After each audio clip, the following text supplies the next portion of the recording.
બનાસકાંઠા જિલ્લામાં accident zone બનેલા Deesa Palanpur highway પર અગાઉ અનેક ગમખ્વાર અકસ્માતો સર્જાઈ ચૂક્યા છે, જેમાં કેટલાકે તો જીવ ગુમાવવાનો વારો પણ આવ્યો છે. ત્યારે ડીસા પાલનપુર હાઈવે પર વધુ એક ભયંકર અકસ્માતની ઘટના સામે આવી છે, જેમાં રસાણાથી ડીસા તરફ જતી સ્કૂલ વાનને ભોયણ નજીક અકસ્માત નડ્યો હતો.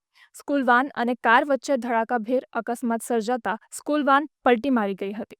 સ્કૂલ વાન પલટી મારી જતા સ્થાનિકોએ દોડી આવી સ્કૂલ વાનમાંથી વિદ્યાર્થીઓને હેમખેમ બહાર કાઢવામાં આવ્યા હતા. જોકે સ્કૂલ વાનમાં સવાર કેટલાક વિદ્યાર્થીઓને નાની મોટી ઈજાઓ પહોંચી હતી, ત્યારે ઈજાગ્રસ્ત વિદ્યાર્થીઓને 108 દ્વારા ડીસા સિવિલ હોસ્પિટલ ખાતે ખસેડવામાં આવ્યા હતા. તો બીજી તરફ અકસ્માતની સમગ્ર ઘટનાના સીસીટીવી ફૂટેજ હાલ સોશિયલ મીડિયા પર ખૂબ જ વાયરલ થઈ રહ્યા છે, જ્યારે પોલીસ દ્વારા પણ અકસ્માત અંગે વધુ તપાસ હાથ ધરવામાં આવી હોવાનું જાણવા મળ્યું છે.